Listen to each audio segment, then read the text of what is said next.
Assalamualaikum warahmatullahi wabarakatuh. Jumpa lagi dengan Bu Nurul dalam kajian Kuantum Kepribadian Al-Quran Surah Al-Muluk. Soleh dan soleha, apa kabar semuanya? Alhamdulillah, nu'minu billah wa nuhibbul Qur'an. Semoga anak-anak semuanya dalam lindungan Allah. Siapa yang hari ini ingin mendapatkan surga Allah? Siapa hari ini yang ingin mendapatkan pahala Allah? Siapa hari ini yang mau bawa orang tuanya ke surga Allah? Iya, kalau gitu duduknya yang rapi, dengarkan Bu Nurul ya. Nah, kita akan belajar tentang surah Al-Qalam. Baca dulu ya ayat pertama. A'udzu billahi minasyaitonir rajim. Bismillahirrahmanirrahim. Nun wal qalami wama yasturun. Nah, dalam ayat ini ya, Allah bersumpah dengan lafaz Al-Qalam. Al-Qalam itu apa? Al-Qalam itu adalah alat untuk menulis. Allah juga bersumpah dengan apa yang sudah ditulis. Ayat ini juga tidak hanya memiliki makna Allah bersumpah dengan alat tulis ataupun apa yang ditulis, tetapi Allah juga memberi peringatan terhadap apa yang sudah diberikan oleh Allah berupa apa-apa yang sudah dituliskan berupa ilmu pengetahuan. Ya, diantaranya Al-Quran. Al-Quran itu adalah segala sesuatu yang sudah dituliskan oleh Allah. Di dalamnya terkandung aturannya Allah. Nah, hendaknya kita ya bisa mengerjakan, mengikuti apa yang sudah Allah tuliskan di dalam Al-Qur'an. Nah, terus ayat kedua, ma anta bini'mati rabbika bimajnun. Nah, anak-anak sekalian, pada ayat ini ya Allah menjelaskan ya, ma anta bini'mati rabbika bimajnun. Maka sesungguhnya Nabi Muhammad itu ya bukanlah orang gila, kata Allah. Jadi pada awal Rasulullah membawa wahyu, orang-orang kafir Quraisy bilang Nabi Muhammad itu adalah orang gila.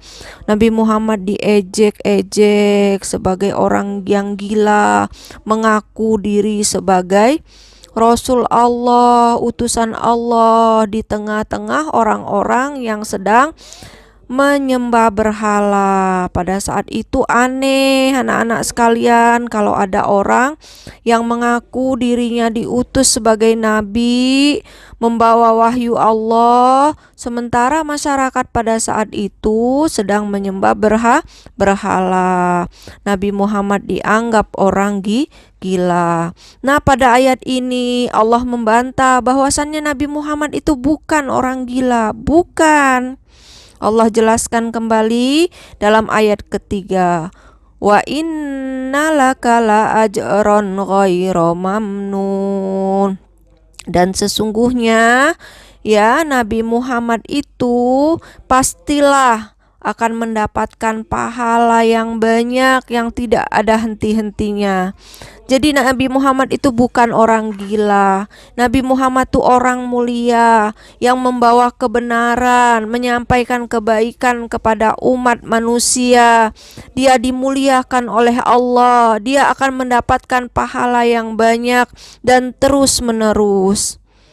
Terus Allah jelaskan lagi tentang Nabi Muhammad dalam ayat keempatnya, wa innaka la'ala khuluqin azim. Dan sesungguhnya Nabi Muhammad itu adalah orang yang memiliki akhlak yang agung. Akhlaknya Al-Quran. Dia bukan orang gila, dia orang mulia. Dia tidak pendendam, dia baik hati, dia tidak suka marah, dia tidak suka memukul, dia tidak suka mengejek, dia suka berbagi kepada orang lain. Nah, banyak riwayat yang menjelaskan, banyak hadis yang menjelaskan. Di antaranya Imam Bukhari menjelaskan bahwasanya dalam sebuah hadis yang berbunyi, aku pernah mendengar Al-Bara berkata, Rasulullah adalah orang yang paling tampan wajahnya dan paling baik akhlaknya. Beliau tidak terlalu pendek dan tidak juga terlalu tinggi.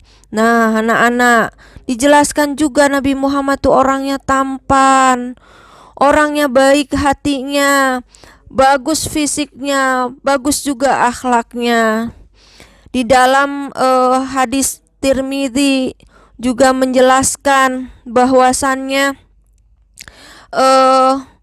Nabi Muhammad dalam riwayat Imam Ahmad juga meriwayatkan dari Aisyah, dia bercerita, Rasulullah sama sekali tidak pernah memukul pembantunya dengan tangannya dan tidak juga memukul seorang wanita, serta tidak juga beliau memukul sesuatu dengan tangannya kecuali jika beliau berjihad di jalan Allah. Jadi gak pernah Rasulullah zolim dengan tangannya, anak-anak. Terus dilanjutkan dalam hadis itu, dan tidaklah beliau memilih di antara dua hal, melainkan beliau akan memilih yang lebih beliau sukai, yaitu lebih mudah baginya, kecuali dosa. Nah, anak-anak, maksudnya apa? Rasulullah tidak mau melakukan sesuatu yang di dalamnya ada dosa. Beliau adalah orang yang paling jauh dari perbuatan dosa. Dan beliau tidak pernah membalas dendam demi diri sendiri karena suatu hal yang ditimpakan kepada beliau, melainkan jika hal itu ditujukan untuk merusak kemuliaan-kemuliaan Allah, sehingga beliau akan membalas dendam karena Allah. Nah, jadi anak-anak, sungguh agung akhlak Rasulullah itu. Rasulullah itu bukan orang gila, tapi orang yang sangat mulia. Itu adalah fitnah yang diberikan kepada Rasul, sang pembawa risalah Allah. Dalam ayat kelima surah Al-Qalam dijelaskan, fasatu basiru wa yubsirun. Maka nanti kamu Muhammad dan juga orang-orang kafir akan mengetahui bi ayyikumul maftun, siapa sebetulnya yang gila. Nanti Allah akan memberi petunjuk, Allah akan kasih tahu siapa sebetulnya orang gila itu. Bukanlah Nabi Muhammad. Nabi Muhammad itu orang mulia. Inna rabbaka huwa a'lamu biman dhalla an sabili wa huwa a'lamu bil muhtadin. Kata Allah dalam ayat ke-7 surah Al-Qalam, Inna rabbaka, sesungguhnya Tuhan engkau, Allah, anak-anak sekalian, huwa a'lamu biman dhalla an sabilih. Allah itu maha mengetahui siapa saja yang tidak ikut aturan Allah. Jadi kita gak bisa bohongin Allah. Siapa yang sholat Allah tahu, siapa yang gak sholat Allah tahu, siapa yang rajin mengaji Allah tahu, siapa yang rajin memberi Allah tahu, siapa yang pelit Allah tahu, Allah tahu. Siapa yang gak ikut aturan Allah, Allah tahu. wa huwa a'lamu bil muhtadin. Allah juga Maha mengetahui siapa saja yang akan mendapatkan hidayah Allah, perlindungan Allah, penjagaan Allah. Allah tahu. Nah, untuk itu anak-anak sekalian, ya, rajin-rajinlah untuk beribadah, rajin-rajinlah untuk berdakwah, karena kita tidak bisa membohongi Allah. Allah Maha mengetahui apa yang kita perbuat. Nah, anak-anak sekalian, itu saja dari Bu Nurul. Bagi yang sudah hafal surah Al-Qalam, dapat diamalkan isinya dan didakwahkan. Bagi yang belum hafal, silakan dihafal surah Al-Qalam ayat 1 sampai dengan ayat 7. Itu saja, insya Allah nanti kita bertemu lagi. Billahi taufiq wal hidayah. Wassalamualaikum warahmatullahi wabarakatuh.